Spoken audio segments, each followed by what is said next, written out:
Hey guys, it's Cranky Yank again here with another quick video. I know that probably the mic is still pretty bad. I apologize, but I've been listening. You gotta listen closely, turn the volume up, but you can't hear what I'm saying. So, the Pentagon has released 3 videos. They've declassified them. They are believed from 2007, 2017, and maybe 2018. That depict unidentified aerial phenomena, UAP, which is our new word for UFOs. UFOs is, for those of you who don't know, which I'm sure there's very few people nowadays that don't know what it means, but a UFO stands for unidentified flying object. So UAP is an unidentified aerial phenomena. The major difference being is that a phenomena could be anything.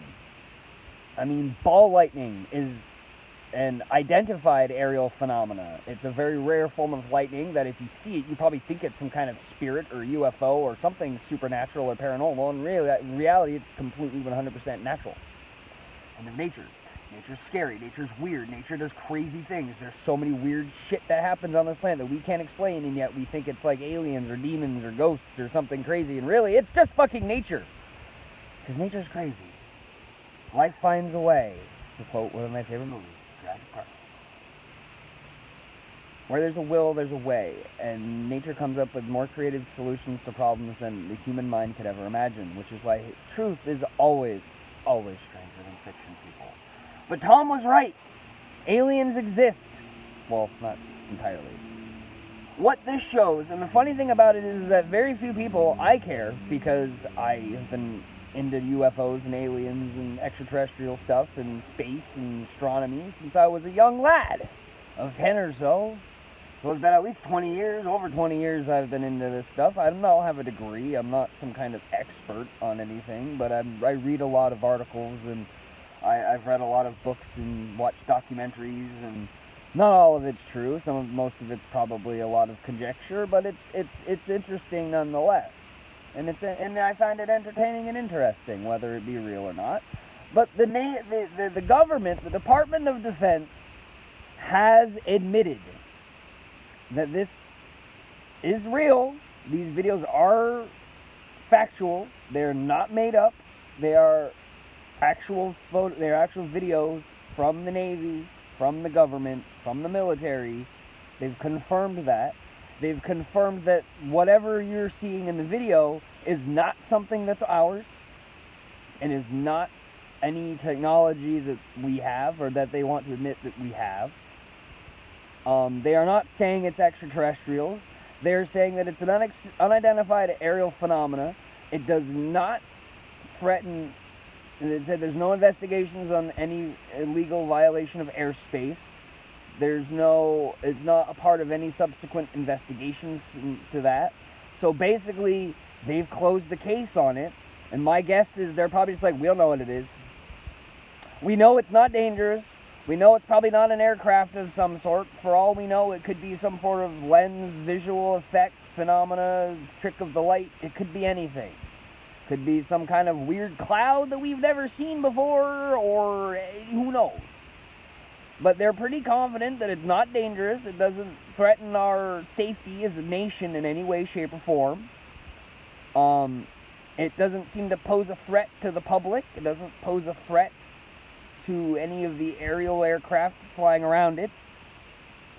This is me paraphrasing and kind of reading between the lines, of course. This is not verbatim what they said. I don't have their statement verbatim, but it was a bunch of wishy-washy lawyer speak.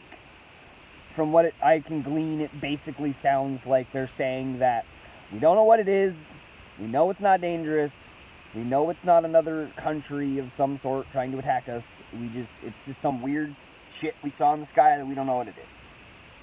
Plain and simple. That's it.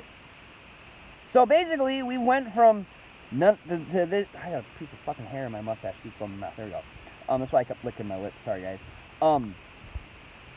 So basically, they're admitting that there's all kinds of weird stuff that happens in the sky that we can't explain. They're finally admitting that. They never admitted that before. They always make it up, oh, it was a weather balloon, it was swamp gas. They'd always come up with some kind of explanation. This one, they're just basically flat out saying, we don't know. It's not dangerous. Never attacked us.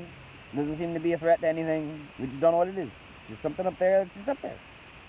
It's just there. And it was gone. It was there and it wasn't. And that's it. That's the explanation. And that's probably not enough for a lot of people. It's enough for me. You know why? Because we're never going to know. It's not in our lifetime. The fun part is the conjectures, the theories, is the explanation, the search for figuring out what it is or come up with theories of what it could be. That's the fun part. The journey is the reward, not the end. And I'm a big fan of, and I include this in vacations. I hate flying. I don't like to fly when I travel places. Why? Because you miss everything. You get on a plane at your home city, you fly, and then you land and you're in your destination. You miss everything in between. That's why I drive. You get to see the sights. You get to see all the towns and the people and all that stuff. And it's the same thing with science. And it's the same thing with history. Everyone focuses on the answer, on the solution, on the end game, the end product of your of all the work that you're putting in. What everyone forgets about is it's not the solution that's the important part. It's the journey that you take to get there. And this is why this is incredibly, it's very interesting to me. Because they're starting to give. They're starting to admit that there's things going on that we can't explain. Which they should have said years ago. They think it's going to make them look bad or lose face. It's like, no, we aren't. At least I don't look down upon the government for admitting that they don't know what it is. It's like, finally, you're saying speaking some fucking sense. Because if people that are way smarter than those that run the government, the scientists and the astronomers and shit, they see all this stuff and they can't fucking explain it. They have no explanation for what it is. How the hell do you expect the government to have one? That's why when they give you one, you know damn well it's just bullshit.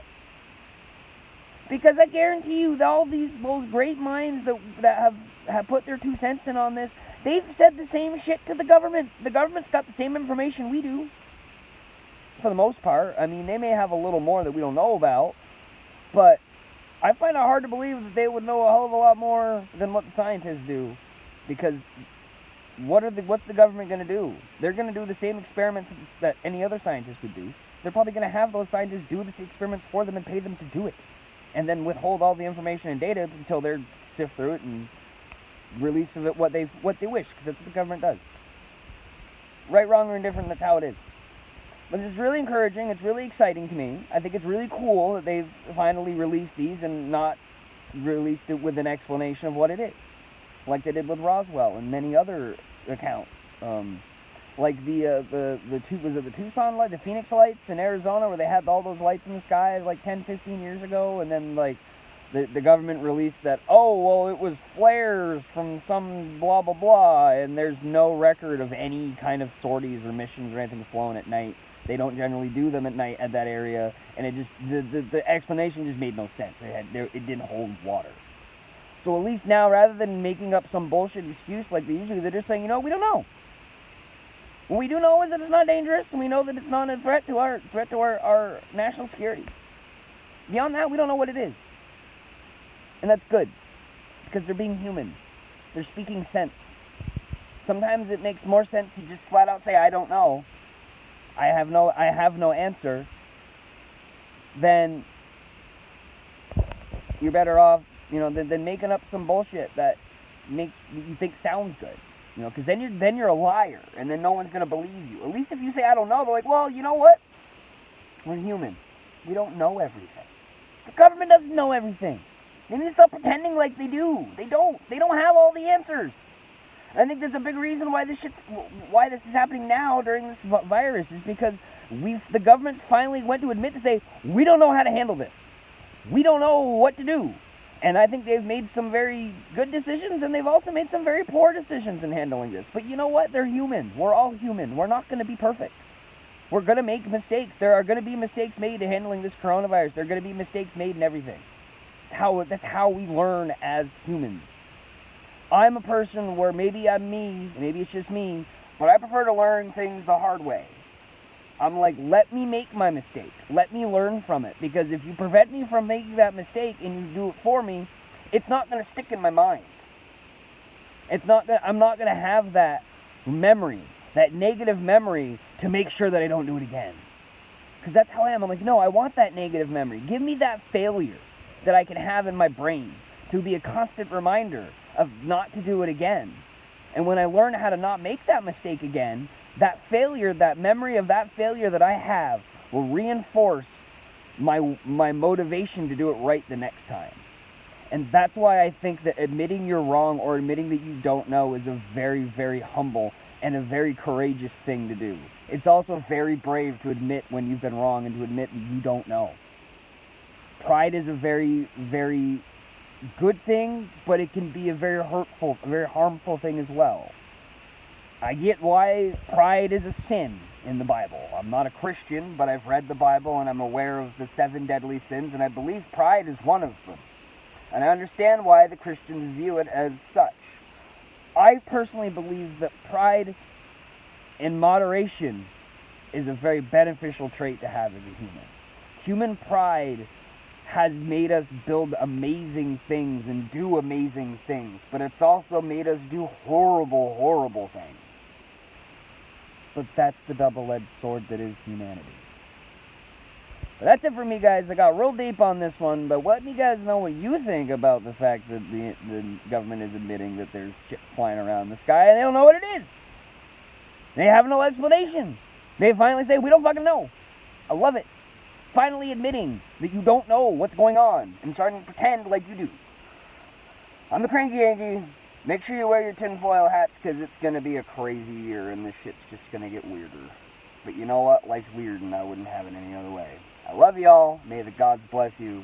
And remember, as always, wash your damn hands. Because you know what? You shouldn't be having dirty, nasty hands whether or not there's a pandemic.